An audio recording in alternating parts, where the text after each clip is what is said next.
Last class में हमने एक गॉस लॉ पढ़ा था, इलेक्ट्रिक फ्लक्स के बारे में पढ़ा था कि वो क्या होता है। तो मैं आज उसको समराइज़ कर देता हूँ कि गॉस लॉ की जो डेफिनेशन थी उसमें मैंने बताया था कि फ्लक्स जो है surface integral of electric field and area vector होता है ना। ये scalar product of area vector and electric field and area vector, या फिर सिंपल लैंग्वेज में हम ये देखें कि आप इसको electric field dot area vector भी लिख सकते हो। ठीक है, ये थी डेफिनेशन। और फिर एक गॉस थ्योरम आया था, उसमें ये बताया गया था कि total flux passing through a close surface is 1/ε0 times charge enclosed. तो ये जो चार्ज है आपका, ये इनक्लोज चार्ज है कि कोई क्लोज सरफेस या गॉसियन सरफेस कितना चार्ज इनक्लोज कर रहा है। तो यही दो कंसेप्ट है, एक डेफिनेशन है और एक गॉस थ्योरम है। इसी को हेल्प कर यूज़ करते हुए हम किसी भी चार्ज डिस्ट्रीब्यूशन की इलेक्ट्रिक फील्ड की वैल्यू बता सकते हैं। ठीक है, सो अगर आपने रिवीजन किया है तो आपको समझने में कोई प्रॉब्लम नहीं आएगा। आज हम एप्लीकेशन ऑफ गॉस लॉ पढ़ेंगे। Just a minute.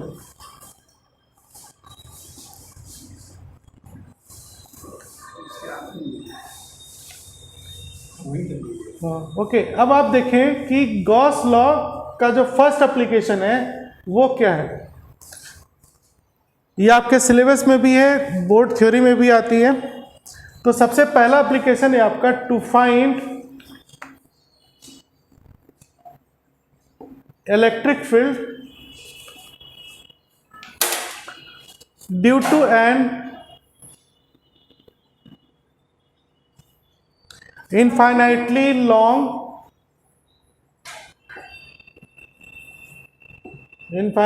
long straight uniform charge wire।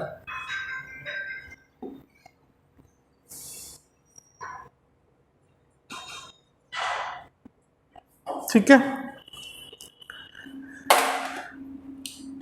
ये सबसे पहला एप्लीकेशन है कि मुझे एक, देखिए ये स्ट्रेट वायर है और ये इनफाइनाइट लेंथ का है, दोनों तरफ से ये इनफाइनाइट लेंथ का है। और इस पे जो चार्ज डिस्ट्रीब्यूट की गई है, नेचुरल सी बात है कि अगर ये वायर है तो चार्ज तो लेंथ पे ही डिस्ट्रीब्यूट होगा। तो ये चार्ज लेंथ पर डिस्ट्रीब्यूट की गई है, ये वायर है।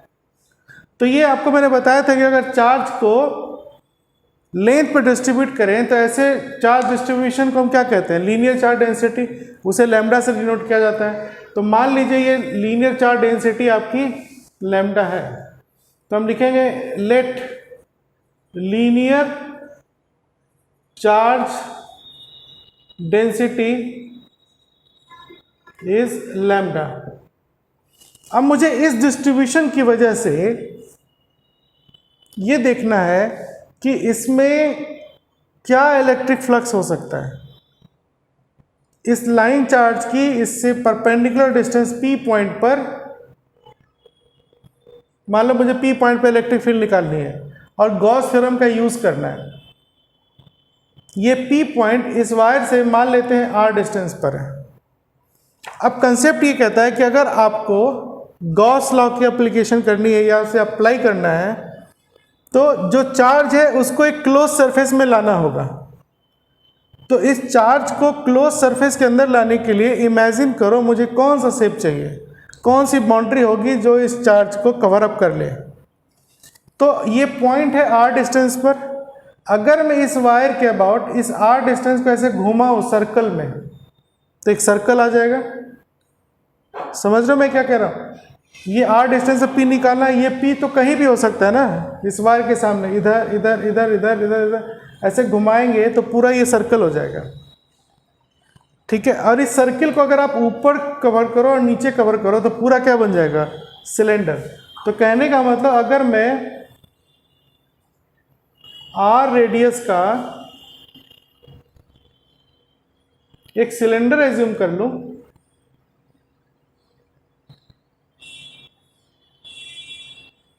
इस सिलेंडर की लेंथ मान लीजिए L है और इसका रेडियस कितना हो गया R। तो ये सिलेंडर जो है आपका गॉसियन सरफेस की तरह ट्रीट होगा। This cylinder act as a Gaussian surface.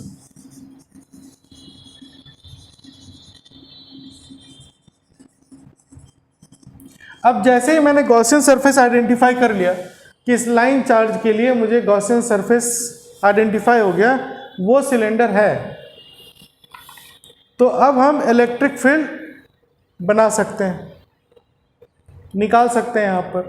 तो आपको ये देखना होगा कि फिर हमें दो ही चीज़ लगानी है, एक इलेक्ट्रिक फील्ड की एक फ्लक्स की डेफिनेशन और एक फ्लक्स का थ्योरम। अगर मैं सिर्फ इस पॉइंट को देखूं तो यहाँ पर इस पॉइंट P पर एक मिनट जरा मैं लिंक चेक कर लूं।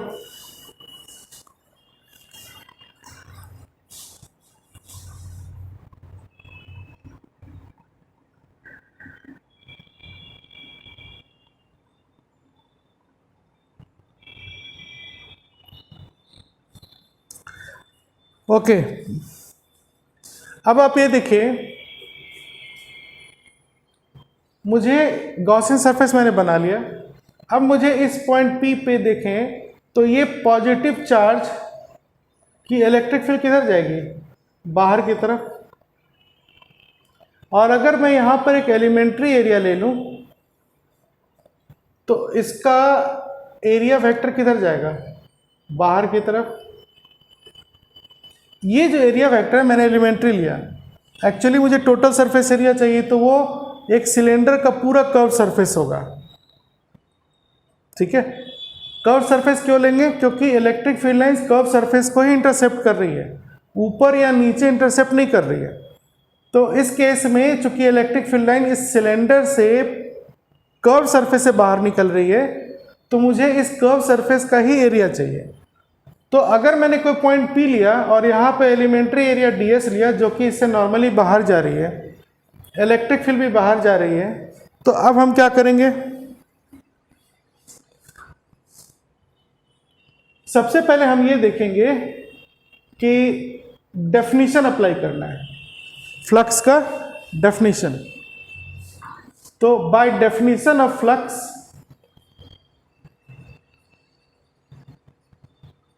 we get phi is equal to surface integral electric field dot ds vector। ये डेफिनेशन हुई। अब आप देखो कि इलेक्ट्रिक फील्ड नॉर्मली आउटवर्ड है, एरिया वेक्टर भी नॉर्मली आउटवर्ड है, और इन दोनों के बीच में एंगल कितना है, 0, सेम डायरेक्शन में दोनों जा रहा है। ये जो स्केलर प्रोडक्ट है, अब ये क्या हो जाएगा, ई डी एस कॉस 0, और कॉस 0 की वैल्यू क्या होती है, 1। तो फ्लक्स जो है हमारा क्या निकल के आएगा,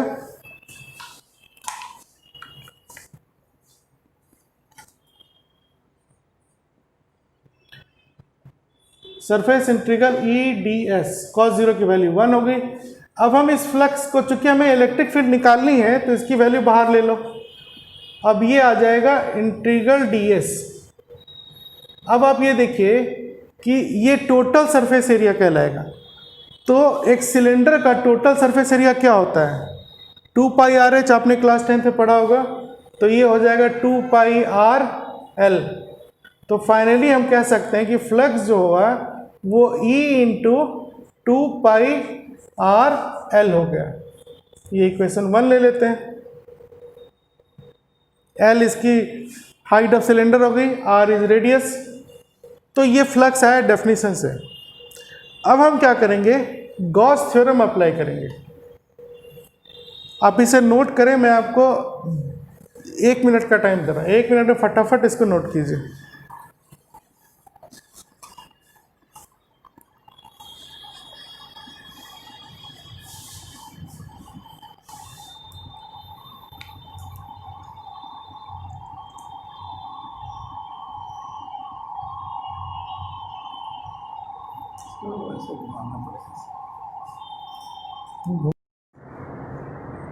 गॉस थ्योरम क्या था आपका, total flux total electric flux passing through a closed surface or Gaussian surface is 1 upon epsilon naught times charge enclosed by that surface। तो ये जो सरफेस है ये कितना चार्ज इनक्लोज कर रहा है वो बताना है, ठीक है। अब आप मुझे ये देखो कि यहाँ पर ये चार्ज इनक्लोज कितना कर रहा है। ये लैम्डा की डेफिनेशन क्या होती है? Lambda is defined as charge upon length. तो यहाँ जो गॉसियन सरफेस जो लेंथ कवर अप किया है वो एल लेंथ है जो सिलेंडर का है ना, जो सिलेंडर की लेंथ है एल। तो लैम्डा क्या हो गया आपका Q by L. Q is equal to हम क्या लिख सकते हैं? Lambda into L. तो ये चार्ज इनक्लोज को अब हम लिख सकते हैं 1 upon epsilon naught times into lambda L, where lambda is linear charge density and L is length of cylinder, ठीक है। ये चार्ज इनक्लोज्ड है। तो फ्लक्स क्या निकल के आया आपका? Lambda L by epsilon not. ये हो गया इक्वेशन 2, ठीक है। अब इस डायग्राम की जरूरत नहीं है, मैं इसे हटा देता हूं। अब आप ये देखो, हमने इलेक्ट्रिक फ्लक्स के 2 इक्वेशन बनाए। एक बनाया फ्लक्स का डेफिनेशन, एक बनाया फ्लक्स का थ्योरम। अगर मैं इन दोनों को कंपेयर करूं, मुझे इलेक्ट्रिक फील्ड निकालना था, तो दोनों फ्लक्स ही है। Therefore from 1 and 2 we can right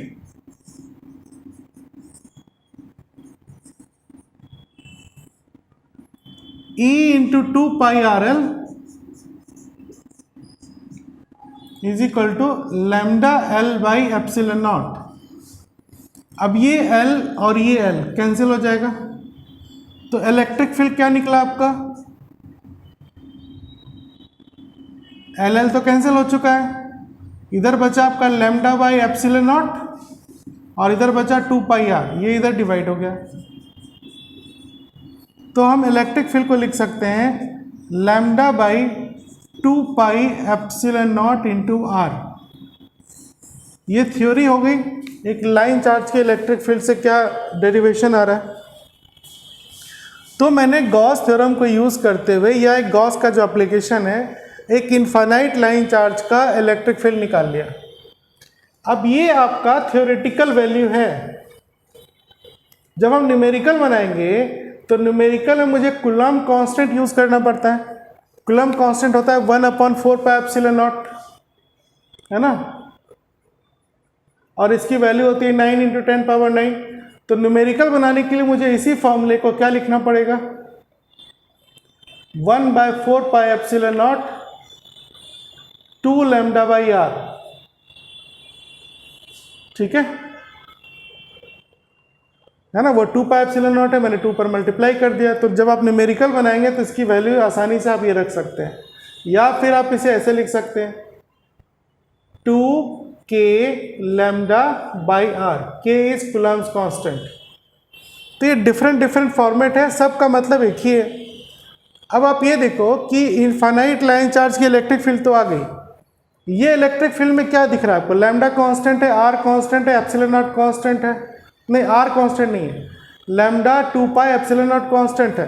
are तो कोई भी डिस्टेंस हो सकता है, परपेंडिकुलर डिस्टेंस। तो हम कह सकते हैं कि electric field is inversely proportional to R, है ना। तो जैसे इससे डिस्टेंस बढ़ेगी इलेक्ट्रिक फील्ड वीक हो जाएगा। अब अगर मैं इसका ग्राफ बनाऊं तो आप देखो ग्राफ कैसा आएगा। ये इनवर्सली प्रोपोर्शनल टू आर है,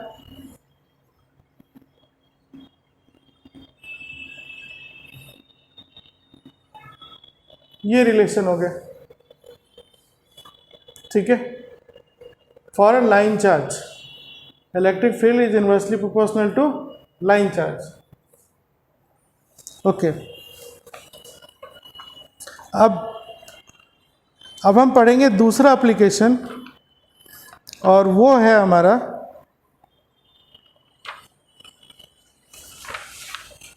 एक चीज और। अगर मैं इसको इस यहाँ पर वेक्टर फॉर्म में लिखूं तो वेक्टर फॉर्म में इलेक्ट्रिक फील्ड को यहाँ पर वेक्टर फॉर्म में अगर हम लिखते हैं तो वो रिलेशन होगा lambda by 2 pi epsilon naught R into N cap. N cap unit vector है, जनरली ये किसी सरफेस से नॉर्मली आउटवर्ड डायरेक्शन के लिए यूज़ की जाती है। तो सिलेंडर पे किसी भी पॉइंट पे अगर हम सरफेस पे जाएं तो नॉर्मली आउटवर्ड डायरेक्शन ही इलेक्ट्रिक फील्ड का डायरेक्शन होगा, और नॉर्मली आउटवर्ड डायरेक्शन को हम एन कैप से शो करते हैं। ठीक है, तो ये वेक्टर फॉर्म में ये हो गया। ओके, अब हम चलते हैं दूसरे एप्लीकेशन में। वो क्या करना है,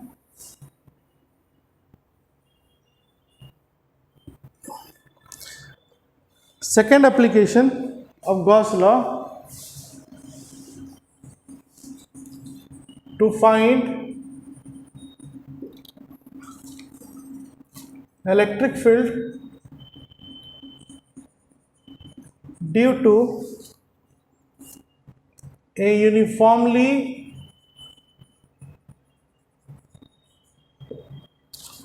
charged infinite plane sheet, infinite plane sheet। इसकी इलेक्ट्रिक फील्ड बतानी है।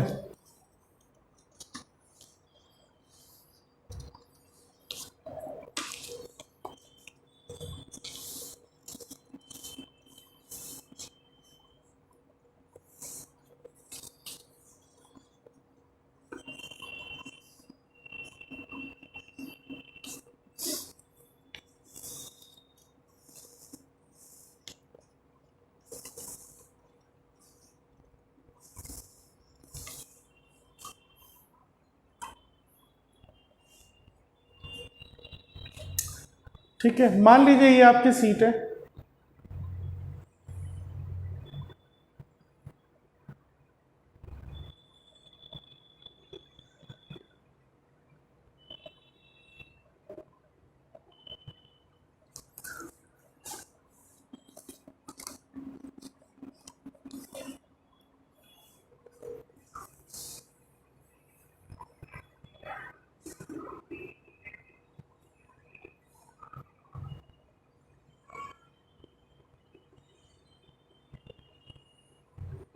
ठीक है, ये सीट है, और अगर इस सीट की डायमेंशन इनफाइनाइट कर दी जाए तो ये क्या हो जाएगा आपका इनफाइनाइट सीट।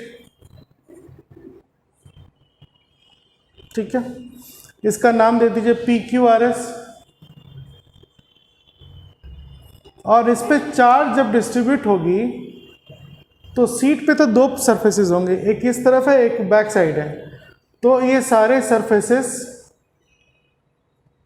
पे चार्ज आएगा।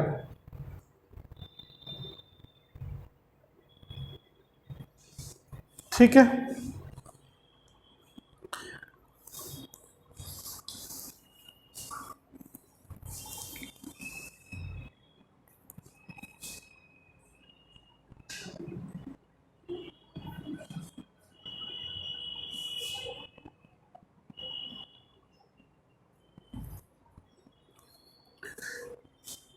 फाइन। सेकेंड एप्लीकेशन था हमारा कि एक इनफाइनाइट प्लेन सीट की इलेक्ट्रिक फील्ड निकालनी है, तो उसके लिए गॉस थ्योरम का ये सेकेंड एप्लीकेशन है। मैंने एक सीट ले लिया PQRS। ये सीट का ये एज आपको दिख रहा है, लेकिन आप एज्यूम करो कि ये जो एज है इन्फिनिटी की तरफ जा रही है, नीचे की तरफ, तो ये इनफाइनाइट प्लेन सीट हो गया। और इस पे चार्ज आपकी डिस्ट्रीब्यूट की गई है। चार्ज डिस्ट्रीब्यूशन दोनों तरफ होगा, एक फ्रंट फेस पे और एक बैक फेस पे, क्योंकि ये सीट है। जैसे कि ये सीट है आपके हमारे पास, इस सीट में एक इस तरफ भी चार्ज होगी और इस तरफ भी चार्ज होगी। चूंकि चार्ज डिस्ट्रीब्यूशन यूनिफॉर्म है, यूनिफॉर्म रेट से चार्ज डिस्ट्रीब्यूट की गई है, तो इसका इलेक्ट्रिक फील्ड भी यूनिफॉर्म होगा। अब उस यूनिफॉर्म इलेक्ट्रिक फील्ड की ही वैल्यू मुझे निकालनी है, तो गॉस थ्योरम यूज करना है। तो गॉस थ्योरम यूज करने के लिए मुझे एक क्लोज सरफेस चाहिए, तो वो क्लोज सरफेस हम कहाँ से लाएंगे? एक तो हमें पता है कि छोटा सा सरफेस लें या पूरा इनफाइनाइट लें, इलेक्ट्रिक फील्ड की तो यूनिफॉर्म रहेगी। तो उस गॉसियन सरफेस, अब हम इनफाइनाइट प्लेन को तो कवर कर नहीं सकते, तो हम इमेजिन करेंगे कि एक सिलेंडर इससे पास हो रहा है, ठीक है। एक सिलेंडर को हम इससे पास कर देते हैं यूं,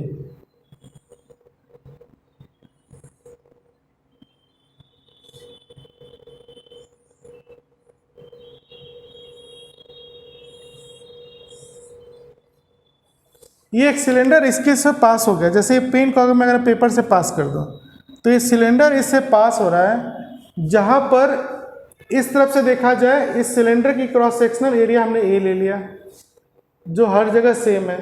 तो this cylinder is act as a Gaussian surface,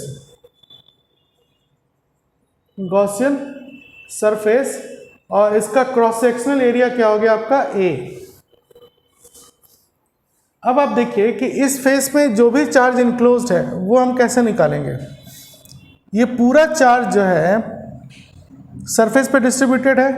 आपको पता है कि इलेक्ट्रिक फील्ड निकालने के लिए हमें दो ही कंसेप्ट यूज करने हैं, फ्लक्स की डेफिनेशन और फिर गॉस थ्योरम। तो सबसे पहले हम फ्लक्स का थ्योरम ही अप्लाई कर देते हैं। तो फ्लक्स का थ्योरम क्या है, डेफिनेशन क्या है आपका? By definition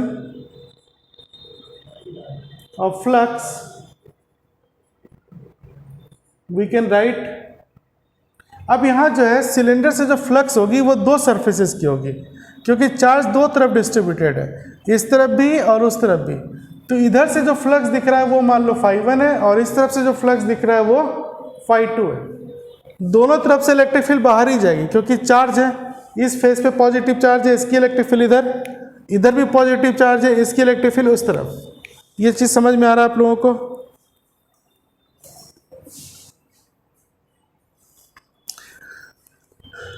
ओके, तो अगर मैं इसको थोड़ा छोटा करके समझाऊंगा आपको, यहां पर इस चार्ज की इलेक्ट्रिक फील्ड यहां से इधर से बाहर जाएगी, ठीक है। यहाँ पे इसका क्रॉस सेक्शनल एरिया ए है और इसका एरिया वेक्टर भी इसी तरफ होगा। अगर मैं इस तरफ की बात करूं,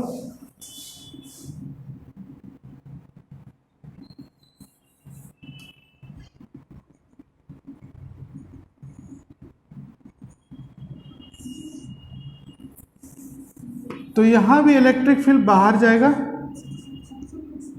और एरिया वेक्टर भी यहां पर बाहर ही जाएगा, क्योंकि सिलेंडर वही हमारा गॉसियन सरफेस है, इसकी क्रॉस सेक्शनल एरिया ए ली गई है। तो अब आप देखो इस तरफ फ्लक्स कितनी होगी। इलेक्ट्रिक फ्लक्स का डेफिनेशन क्या होता है? E डॉट डी एस, और या फिर हम E डॉट ए लिखते हैं, ठीक है। ये डेफिनेशन है।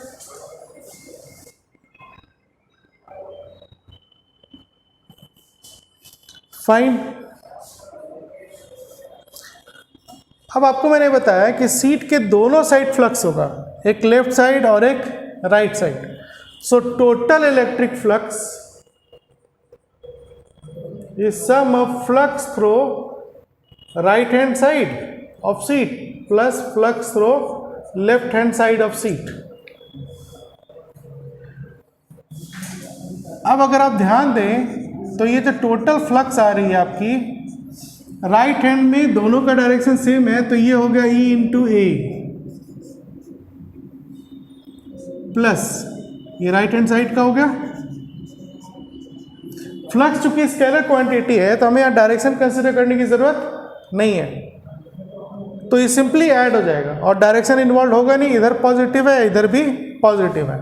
ये भी हो गया आपका E इंटू ए लेफ्ट हैंड साइड। तो फाइनली हम कह सकते हैं कि टोटल इलेक्ट्रिक फ्लक्स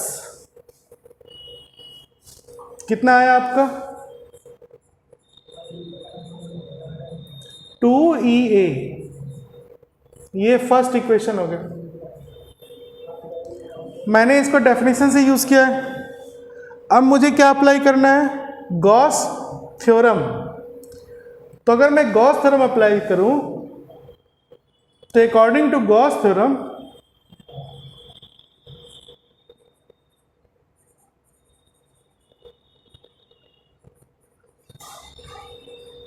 वो आपने क्या पढ़ा, total electric flux is 1/ε0 times charge enclosed. जो चार्ज इनक्लोज होगा उसका 1/ε0 टाइम्स फ्लक्स हो जाएगा। अब बात ये आती है कि चार्ज इनक्लोज्ड है कितना। तो अगर मैं चार्ज इनक्लोज निकालूं तो उसके लिए मुझे सरफेस चार्ज डेंसिटी देखनी होगी। तो मान लो चूंकि चार्ज एरिया पे डिस्ट्रीब्यूटेड है तो इसकी जो सरफेस चार्ज डेंसिटी है वो है सिग्मा। तो इस क्रॉस सेक्शनल एरिया में भी सरफेस चार्ज डेंसिटी सिग्मा ही होगा क्योंकि यूनिफॉर्मली चार्ज डिस्ट्रीब्यूटेड है। और सिग्मा आपका होता है चार्ज अपॉन एरिया। तो यहाँ जो चार्ज इनक्लोज्ड है वो हो जाएगा सिग्मा इंटू यहाँ की एरिया। तो हम लिख सकते हैं सिग्मा इंटू एरिया। ठीक है,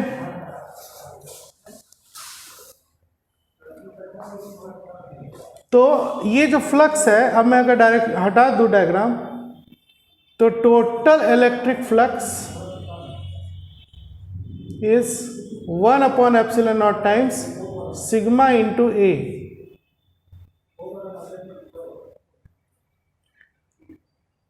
ठीक है,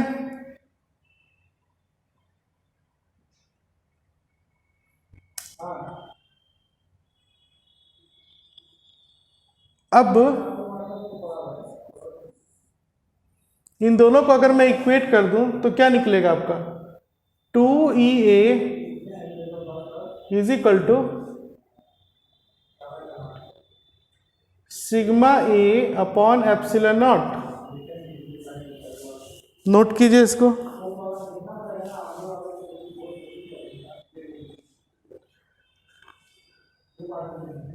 फाइनली अब हम क्या कह सकते हैं इसको, ए कैंसिल हो जाएगा तो इलेक्ट्रिक फील्ड क्या निकल के आया आपका सिग्मा बाई 2/ε0। तो एक इनफाइनाइट प्लेन शीट की इलेक्ट्रिक फील्ड सिग्मा बाई 2/ε0 होगी।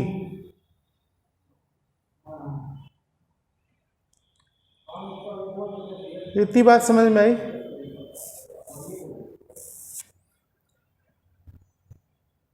तो इनफाइनाइट प्लेन शीट का इलेक्ट्रिक फील्ड सिग्मा बाई 2/ε0 होना है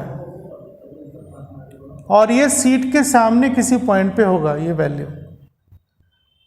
अब मैंने इनफाइनाइट चार्ज नहीं लिया क्योंकि इनफाइनाइट चार्ज लेंगे तो फिर हमारी कुछ निकलेगी नहीं, इलेक्ट्रिक फील्ड भी इनफाइनाइट हो जाएगी, तो हमें उससे मतलब नहीं है। चार्ज डिस्ट्रीब्यूशन यूनिफॉर्म है तो इस यूनिफॉर्म रेट सिग्मा की वजह से मतलब सरफेस चार्ज डेंसिटी के टर्म में इलेक्ट्रिक फील्ड निकाल दी गई। यही आपकी थ्योरी है और इसको ऐसे ही मान के समझना है। अगर आपको इसमें कुछ डाउट हो रहा होगा कि नहीं हमें टोटल चार्ज लेना है या कुछ भी आप सोच रहे हो तो वो आप अपने सिलेबस के बाहर जा रहे हो, इस बात का ध्यान रखना है। अगर मैं सिलेबस की बात करूं तो एक सिलेबस में एनसीईआरटी के हिसाब से इसी स्टेप से और यही फॉर्मूला लाना है और इसको इसी तरह समझना है। उसके आगे जो भी डाउट हो रही है वो आपके सिलेबस से बाहर की डाउट हो जाएगी जो कि नहीं पढ़ना। ऐसे मान के चलिए माइंड को सेटअप कर लीजिए। फिजिक्स में आपको ऐसी बहुत सारी चीज़ें देखने को मिलेगी कि ये भी हो सकता है वो भी हो सकता है लेकिन वो आपके एग्ज़ाम में नहीं पूछा जाएगा, उसे आप अपने रिसर्च के लिए अलग कॉपी में नोट कर लें। तो कहने का मतलब अगर एक शीट है इनफाइनाइट चार्ज डिस्ट्रीब्यूशन है तो इसकी इलेक्ट्रिक फील्ड एक छोटे से पॉइंट पे ली जाए, छोटे से चार्ज पे ली जाए या पूरा लिया जाए, इलेक्ट्रिक फील्ड चेंज नहीं होगा। इलेक्ट्रिक फील्ड पॉइंट पे डिपेंड करेगा, इसके सामने किस पॉइंट पे डिपेंड कर रहा है। अब वो भी चूंकि यहाँ पे परपेंडिकुलर डिस्टेंस पे भी डिपेंड नहीं कर रहा है तो आप सीट से इनफाइनाइट डिस्टेंस चले जाएं तब भी इलेक्ट्रिक फील्ड यही होगी, सीट के पास आ जाएं तब भी इलेक्ट्रिक फील्ड यही होगा, सरफेस पे आ जाएं तब भी इलेक्ट्रिक फील्ड यही होगा। means electric field due to an infinite plane sheet of charge is independent of distance of point where you want to find electric field. जिस पॉइंट पे आप इलेक्ट्रिक फील्ड निकालना चाहते हैं वो पॉइंट पे इलेक्ट्रिक फील्ड उस पॉइंट के डिस्टेंस पे डिपेंड नहीं करता. ठीक है, चलिए अगर मैं अब इसका ग्राफ बनाऊं तो ये ग्राफ हो जाएगा इस तरह. ये डिस्टेंस r ले लिया, ये इलेक्ट्रिक फील्ड ले लिया और ये कांस्टेंट ग्राफ आएगा. ये मतलब r के चेंज होने से इलेक्ट्रिक फील्ड की वैल्यू चेंज नहीं हो रही है और इसकी वैल्यू कितनी हो गई यहाँ पर सिग्मा बाई 2 एप्सिलॉन नॉट. अगर मैं वेक्टर फॉर्म में लिखूं तो ये हो जाएगा sigma by 2 epsilon naught into N cap outward और ये ग्राफ हो गया.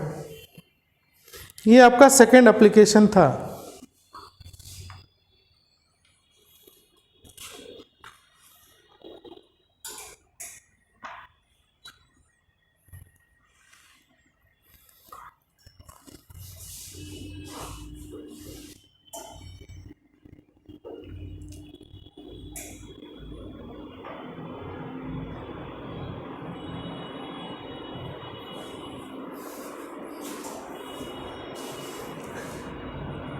अब मैं चलता हूँ थर्ड एप्लीकेशन की तरफ.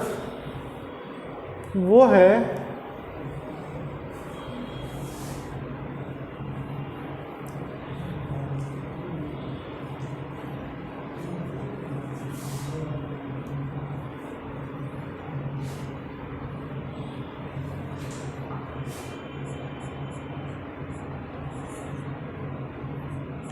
To find electric field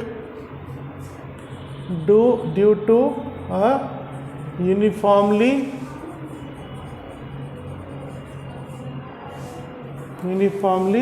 charged thin spherical cell.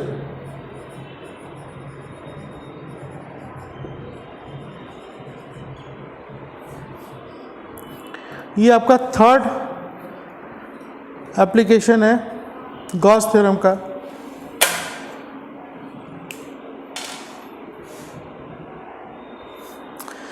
कल मैंने आपको बताया था, देखिए ये है हॉलो स्फीयर.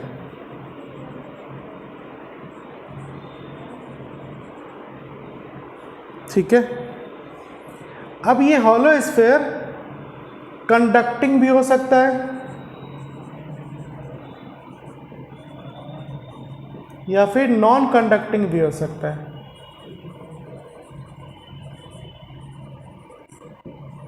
कंडक्टिंग का मतलब मेटल का बना हो जिस पे चार्ज देंगे तो आउटर सरफेस पे ही रहेगी.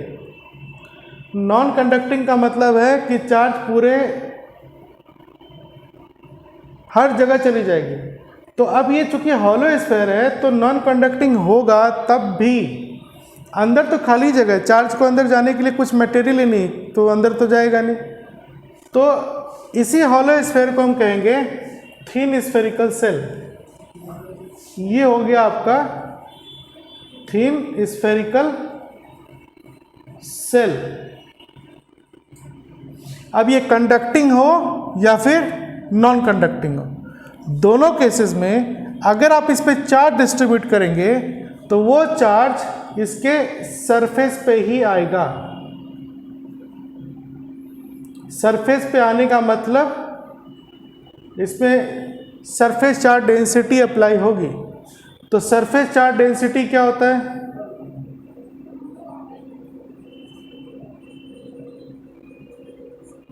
इसको सिग्मा से डिनोट करते हैं और सिग्मा क्या हो गया, मान लो इस पे टोटल चार्ज आया Q, तो Q अपॉन एरिया, इसका रेडियस मान लीजिए R है तो स्फीयर का एरिया क्या होगा 4 पाई r स्क्वायर. ठीक है, तो अगर चार्ज इनक्लोज करने की बात आएगी, अगर मान लो इसको कवर अप करना है, गॉस थ्योरम अप्लाई करने के लिए तो मुझे इसको कवर करना होगा. तो स्फीयर को कवर करने के लिए जो हमारी गॉसियन सरफेस भी होगी वो भी स्फीयर ही होगा, है ना। तो ये गॉसियन सरफेस अंदर में कितना चार्ज इनक्लोज कर लेगा, सिग्मा मल्टीप्लाई 4πr²। ठीक है, तो एक तो मैंने आपको ये बताया कि आपको कंफ्यूज होने की जरूरत नहीं है। थिन स्फेरिकल सेल का मतलब होता है हॉलो स्फेयर। अब इस पे चार्ज डिस्ट्रीब्यूट करनी है, तो चार्ज डिस्ट्रीब्यूट में ये स्फेयर कंडक्टिंग भी हो सकती है, नॉन कंडक्टिंग भी हो सकती है।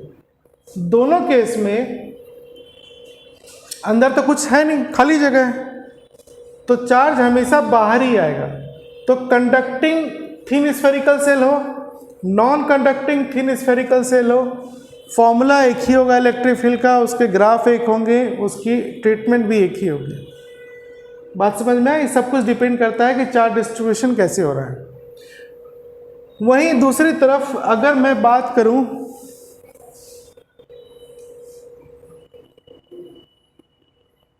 सॉलिड स्फेयर की, मान लीजिए ये सॉलिड स्फेयर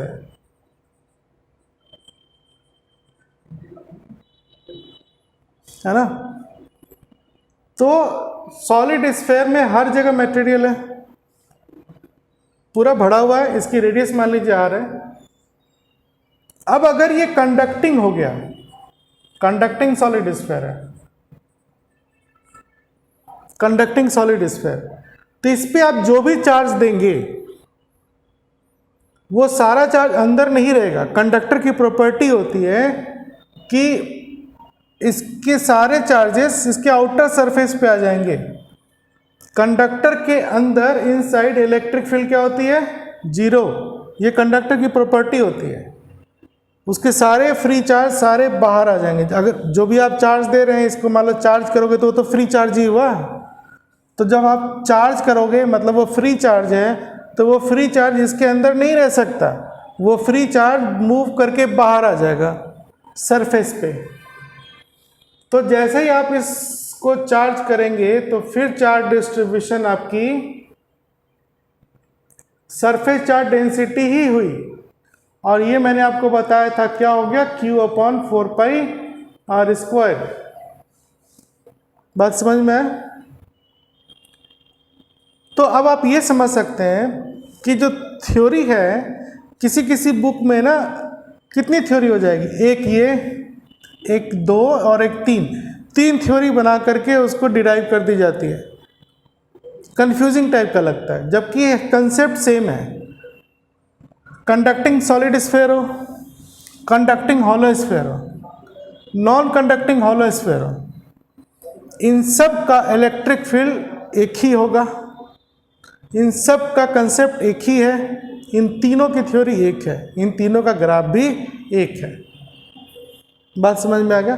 अब इन तीनों का मैं पहले आपको कंसेप्ट समझा दूं कि इसमें होगा क्या। चाहे ये थिन स्फेरिकल सेल हो या फिर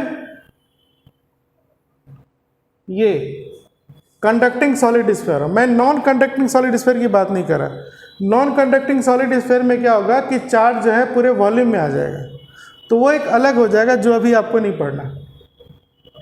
ये तीन थ्योरी है और एनसीईआरटी में सिर्फ इसको करके एक समझा दिया गया, एक ही थ्योरी ली गई, इसको समझा दिया गया। ये एक्चुअली में ये तीनों के बराबर ही है, सब एक ही है। और तीनों में कंसेप्ट क्या है कि बिकॉज अंदर कोई चार्ज नहीं रहता है, इसलिए अंदर में इलेक्ट्रिक फील्ड जीरो, चाहे ये कंडक्टिंग सेल हो या नॉन कंडक्टिंग सेल हो। यहाँ भी वही बात है, सॉलिड कंडक्टिंग सॉलिड स्फीयर में भी अंदर कोई चार्ज नहीं तो इलेक्ट्रिक फील्ड जीरो। तो सेंटर से, दोनों के सेंटर से सरफेस तक, दोनों के सेंटर से सरफेस तक कोई इलेक्ट्रिक फील्ड नहीं होगा, बिकॉज वो चार्ज ही इनक्लोज नहीं कर रहा। तो अब अगर मैं ग्राफ बना दूं इसका, देखो अभी मैं प्रूफ नहीं कर रहा, फिर आपको सिर्फ आपको कंसेप्ट समझा रहा हूँ। तो अब अगर मैं ग्राफ बना दूं इसका इलेक्ट्रिक फील्ड और आर के बीच में, ये आर हो गया और ये इलेक्ट्रिक फील्ड हो गई, ये सेंटर हो गया, यहाँ पर इलेक्ट्रिक फील्ड जीरो, अंदर में भी इलेक्ट्रिक फील्ड जीरो। तो कहाँ तक, ये आर की वैल्यू मान लो उसकी रेडियस तक हम आ गए, है ना। और ये इलेक्ट्रिक फील्ड की वैल्यू हो गई ये वाली। तो यहाँ से यहाँ तक इलेक्ट्रिक फील्ड की वैल्यू जीरो ही रहेगी। जैसे जैसे डिस्टेंस बढ़ेगा इलेक्ट्रिक फील्ड जीरो ही रहेगा। लेकिन जैसे ही हम सरफेस पे आ जाएंगे, बाहर आ जाएंगे, तो इलेक्ट्रिक फील्ड का वैल्यू होगा और वो वैल्यू मैक्सिमम वैल्यू कहलाएगी। यही आपकी मैक्सिमम इलेक्ट्रिक फील्ड है एट सरफेस। ये कौन सा पॉइंट हो गया आपका? सरफेस वाला पॉइंट हो गया, मतलब R is equal to R। अब इसके अगर हम बाहर चले जाएं,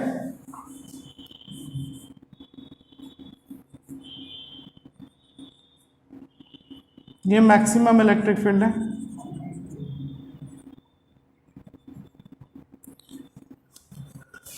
है ना।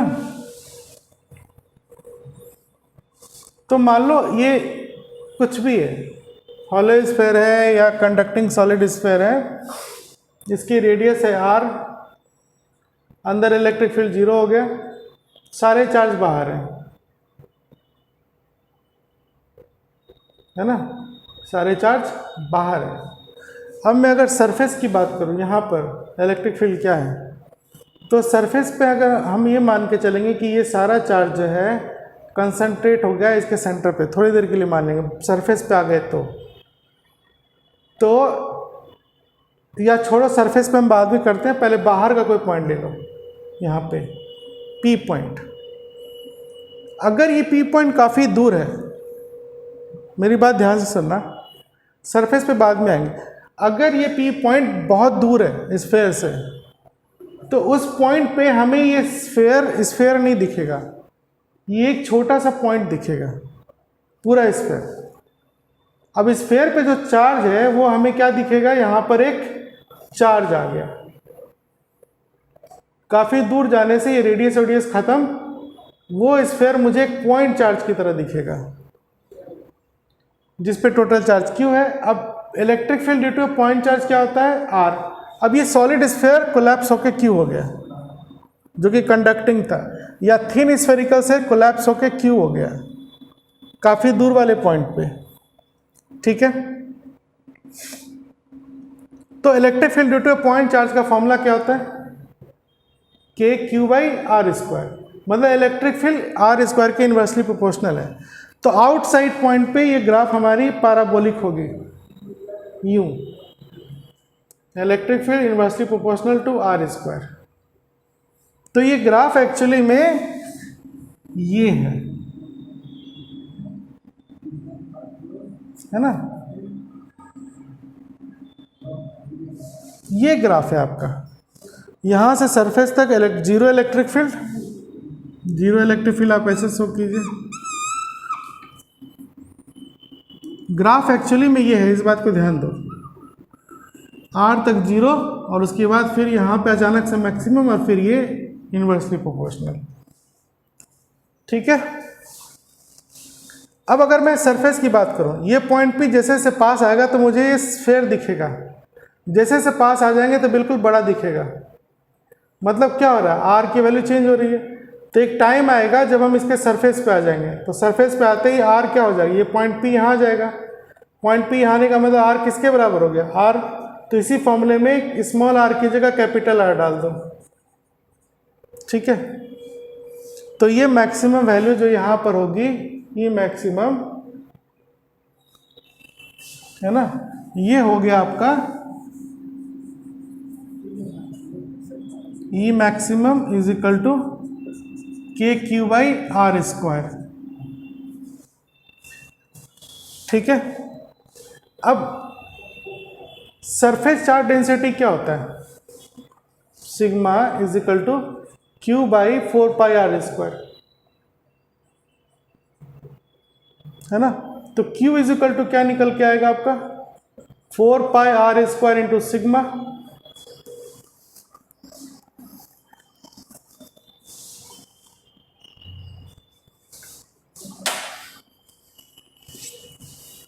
फिर इलेक्ट्रिक फील्ड की जो वैल्यू थी KQ/R², इसमें मैं K की जगह डाल दिया 1/4πε0, Q की जगह डाल दिया 4πr² इंटू सिग्मा/R², है ना।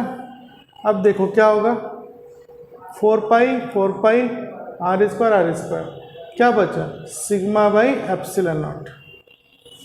तो यहाँ पर ये जो वैल्यू आपको दिख रही है, जो मैक्सिमम वैल्यू है, ये एक्चुअली में सिग्मा बाई एप्सिलॉन नॉट है। ये मैक्सिमम वैल्यू हो गया।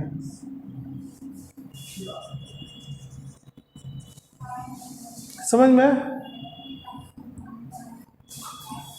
न्यूमेरिकल बनाने के लिए भी कंसेप्ट, अभी मैंने इसको प्रूफ नहीं किया, सिर्फ आपको समझाया, बिना प्रूफ किए डिराइव कर लिया, ग्राफ भी बता दिया। यही कंसेप्ट है। ये कहाँ पे होगा, सरफेस पे। अब आप देखो इसी में, अगर मैं आउटसाइड पॉइंट पे जाऊं, इनसाइड तो इलेक्ट्रिक फील्ड 0 हो गई है। अगर मैं आउटसाइड पॉइंट के लिए देखूं, क्या होगा इलेक्ट्रिक फील्ड, तो आप ये देखिए, electric field due to outside क्या लिखेंगे हम, के क्यू बाई आर स्क्वायर, है ना। ये तो पॉइंट डिस्टेंस है बाहर का। Q की जगह क्या लिखोगे, K की जगह तो डाल दो आप 1/4 पाई एप्सिलॉन नॉट, और इस R को यहीं पे मल्टीप्लाई कर दो, और Q की जगह हम क्या लिखेंगे, सिग्मा के टर्म में, sigma into 4 pi R square. Charge तो सरफेस पे ही है ना, उसे बाहर थोड़ी चला गया, तो Q तो sigma into 4 pi R square होगा। अब आप इसको कट करो, क्या मिला मुझे, इलेक्ट्रिक फील्ड आउटसाइड क्या निकल के आया, sigma R square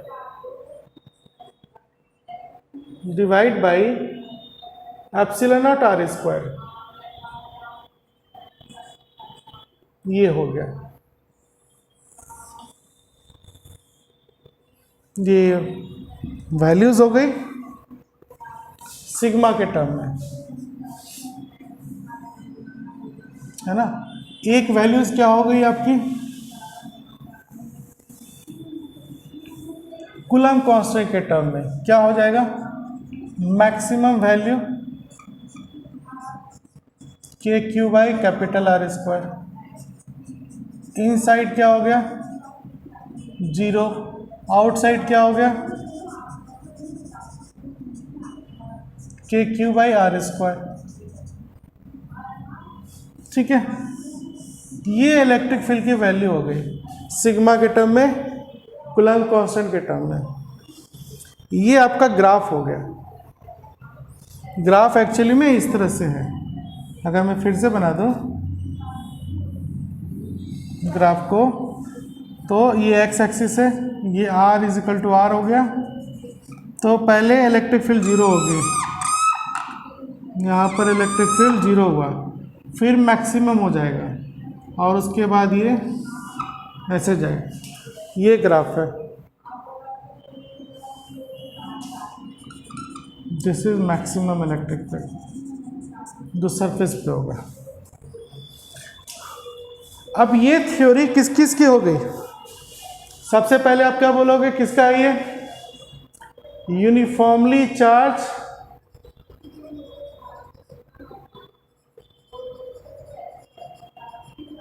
theme conducting और नॉन कंडक्टिंग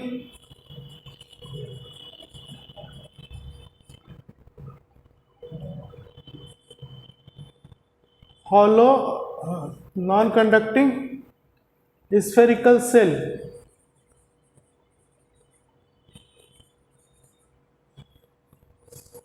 है ना, मतलब हॉलो स्फेयर। या यही थ्योरी दूसरी किसकी हो गई, uniformly charged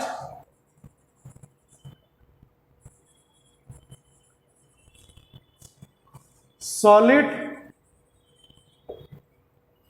non conducting solid conducting sphere. है ना, 1 2 3, तीनों का यही फॉर्मूला है, यही ग्राफ है, यही सब कुछ है। कंसेप्ट समझ में आ गया। अब इसको हम प्रूफ करेंगे, तो इसको एक बार देखिए, समझ लीजिए क्या है।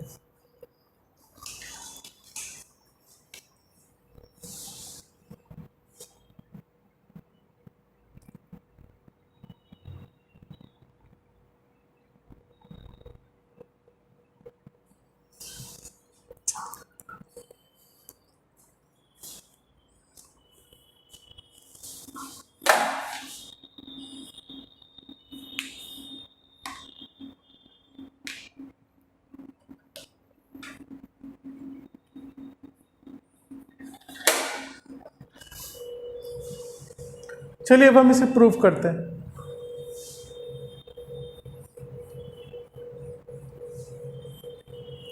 रिवीजन करना पड़ेगा और एनसीईआरटी के न्यूमेरिकल बनाएंगे, बन जाएगा, है ना। बनाओगे तो बनेगा। अब कुछ और सोच रहे हैं तब तो गया, वो नहीं होने वाला है। फिर फिजिक्स पढ़ने समय आपको फिजिक्स ही सोचना पड़ेगा।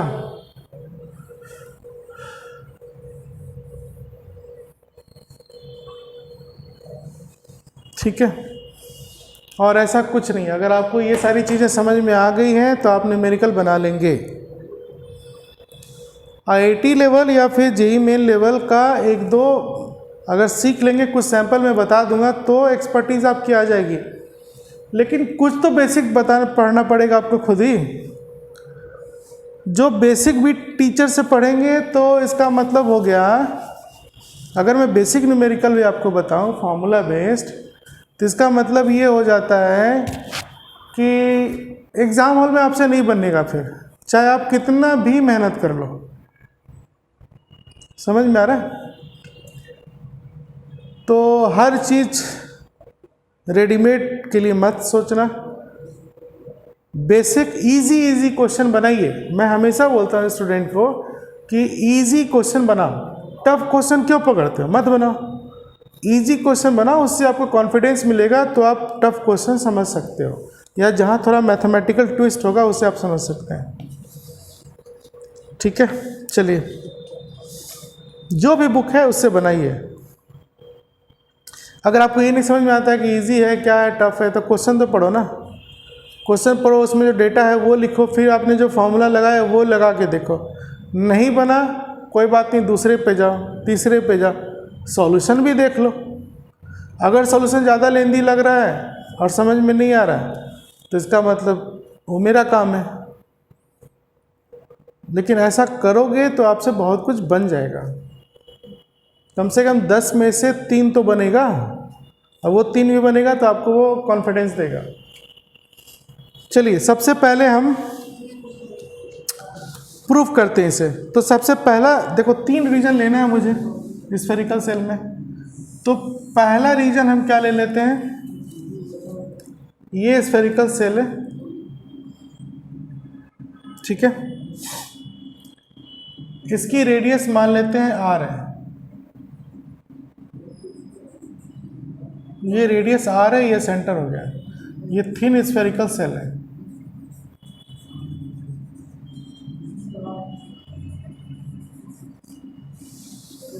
ठीक है, इस पे चार्ज आ गया, चार्ज की डिस्ट्रीब्यूशन वगैरह सब आपको पता चल गई है। ये सरफेस चार्ज डिस्ट्रीब्यूशन है,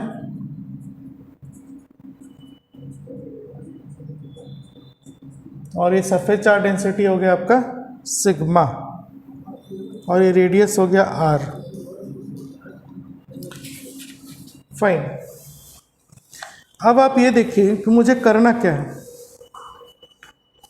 गॉस थ्योरम का एप्लीकेशन है ना, तो गॉस थ्योरम के एप्लीकेशन में इलेक्ट्रिक फील्ड को डिराइव करने के लिए हम 2 स्टेप यूज़ करते हैं।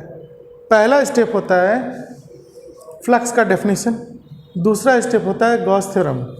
तो अगर मैं फ्लक्स का डेफिनेशन लूँ तो वो क्या आ जाएगा, तो उसके लिए मुझे गॉसियन सरफेस चाहिए। तो मान लीजिए मैंने गॉसियन सरफेस लिया, ये गॉसियन सरफेस वहाँ ली जाती है जहाँ पे आपको निकालना है। तो मेरा पहला केस था आउटसाइड पॉइंट P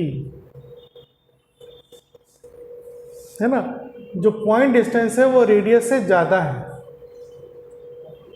तो जो भी पॉइंट लिया P, यहाँ से इसकी रेडियस मान लीजिए है R। R is radius of Gaussian surface.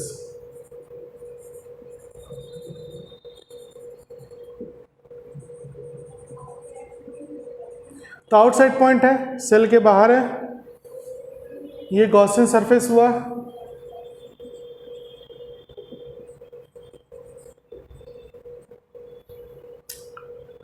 तो इस गॉसियन सरफेस से इस चार्ज को कवर करने के लिए मुझे एक स्फीयर बनाना पड़ा। ये जो गॉसियन सरफेस है ये भी हॉलो स्फीयर ही है। अब क्या होगा, डेफिनेशन लगाइए। तो ये गॉसियन सरफेस कितना चार्ज इनक्लोज कर रहा है अपने अंदर, मान लो ये चार्ज है Q। तो मैंने आपको फ्लक्स पढ़ाते समय बताया था कि गॉसियन सरफेस चार्ज के लोकेशन पे डिपेंड नहीं करता है ना, कि कहाँ पर चार्ज है। तो ये इनक्लोज कर लिया टोटल चार्ज Q। Q की वैल्यू क्या हो जाएगी, अगर मैं सिग्मा निकालूं तो ये हो जाएगा चार्ज अपॉन क्या, ये चार्ज कहाँ है, स्मॉल r पे नहीं है, कैपिटल R पे है। तो उसकी एरिया क्या हो जाएगी 4πr²। तो पहला इक्वेशन तो हमारा निकल गया, Q is equal to 4πr² into sigma. ठीक है, अब मैं डेफिनेशन लगाता हूं।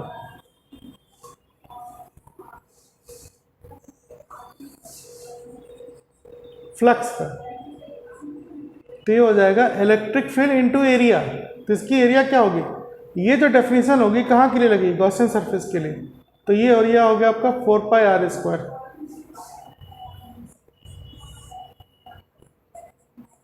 अब आप क्या करो, गॉस थ्योरम लगा दो।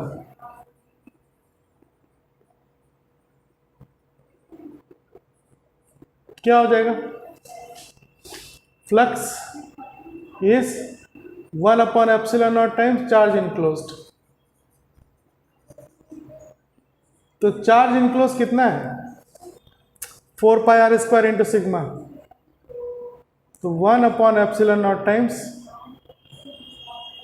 4πr² into sigma.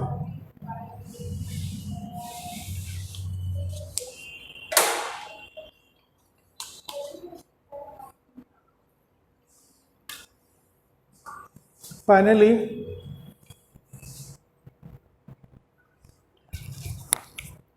Pi is equal to निकल के आया आपका 4πr² सिग्मा बाई ε0। इसको कर दीजिए थर्ड इक्वेशन। अब मैं क्या करूंगा, इन दोनों को इक्वेट कर दूंगा, है ना, इलेक्ट्रिक फील्ड निकालना है। तो फ्रॉम 1 and 2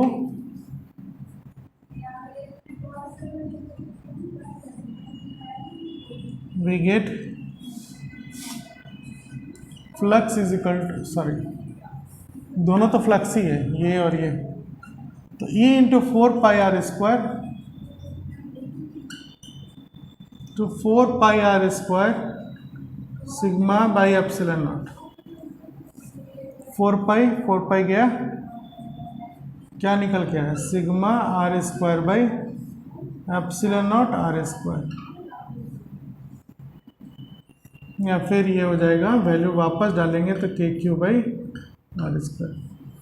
के कूलम कांस्टेंट है। हो गया प्रूफ। तो आपके पास जो हिंदी बुक होगा थ्योरी लिखने के लिए, उसमें कुछ वर्ड्स होंगे जो मैं बोलता हूँ वो तो मैंने लिखा नहीं, कंसेप्ट समझा दिया। तो क्वेश्चन और आंसर लिखने का एक तरीका होता है, वो आप पढ़ना, कॉपी में बना लेना, वो आपको ईजिली समझ में आ रहा है, हो जाएगा। ठीक है। अब दूसरा केस इसमें हम क्या लेंगे कि जब ये सरफेस वाले पॉइंट पे, तो ये गॉसियन सरफेस जब सरफेस पे ही आ जाएगा, मतलब मैं ऐसा सरफेस लूँ जो इस सरफेस को ही कवर कर दे, एकदम चिपक के कवर कर दे। तो उस टाइम स्मॉल r की जगह क्या डाल दोगे आप, कैपिटल R, है ना। तो दूसरा केस हम बनाएंगे, है ना, मैं मिटा रहा हूं। दूसरा केस हम बनाएंगे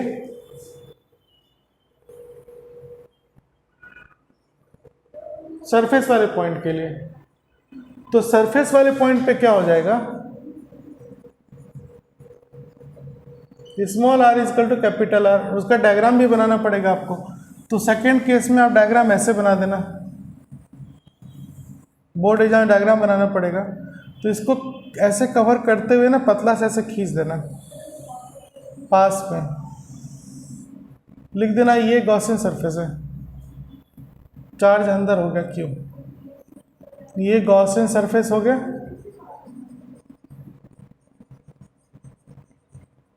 और R जो है आपका कैपिटल R के इक्वल हो गया। तो उस केस में डायरेक्ट हम इस फॉर्मूले को यूज़ कर देंगे। लिखना है, इसका नाम दे दो from four E is equal to,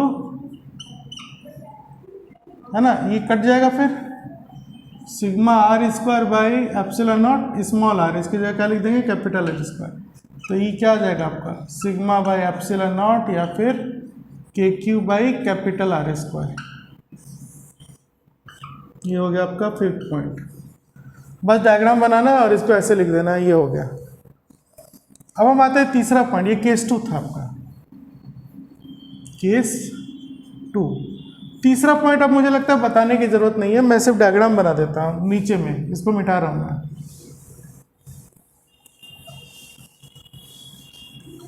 तीसरा केस है आपका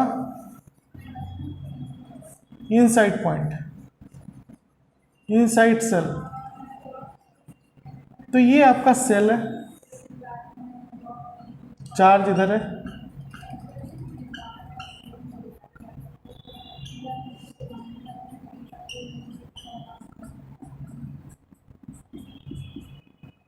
चार्ज क्यू हो गया, सरफेस चार्ज सिग्मा है, सरफेस चार्ज डेंसिटी, ये इसकी रेडियस हो गई कैपिटल R, ये सेंटर हो गया।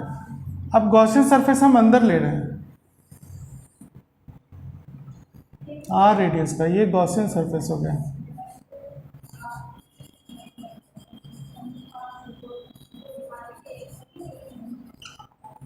है ना।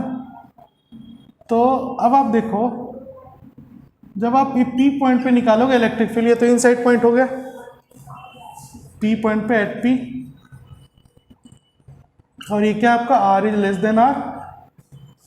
तो ये गॉसियन सरफेस के अंदर में कोई भी चार्ज नहीं है, सारा चार्ज बाहर है। तो हम लिखेंगे charge enclosed is zero, therefore electric field is zero. ठीक है। और अब फिर आपको लास्ट में एक ग्राफ बना देना है, वो ग्राफ आप ऐसे बना देंगे, ये आर इलेक्ट्रिक फील्ड, इसको यहाँ पे मोटा कर दूँ कि ये जीरो है, पेंसिल से, है ना, इलेक्ट्रिक फील्ड जीरो, कहाँ तक, R is equal to R पे। अब फिर यहाँ से ऐसे, यहाँ इलेक्ट्रिक फील्ड जीरो और यहाँ electric field inversely proportional to R square, और ये वाला value maximum at surface. Fine, हो गई आपकी सारी थ्योरी खत्म।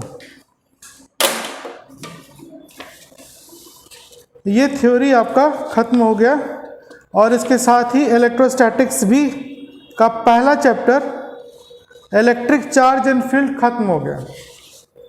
आपको एनसीईआरटी का समरी पढ़ना है, सारा रिवीजन कर लीजिए एनसीईआरटी से, फिर आपके जो भी बोर्ड वाले बुक हैं उससे पढ़ लीजिए। पहला chapter electric charge and field, इसमें इलेक्ट्रिक फोर्स, इलेक्ट्रिक फील्ड, ये सारी चीज़ें आई थी, ये सब पढ़ लीजिए। एनसीईआरटी के सॉल्व न्यूमेरिकल्स बनाएं, ठीक है, समझ में आ जाएगा। न्यूमेरिकल की क्लास में बाद में करूँगा, जब आपका कुछ थ्योरी और आगे बढ़ जाएगा इकट्ठा। तो अगली क्लास में हम पोटेंशियल स्टार्ट करेंगे। Fine, thank you.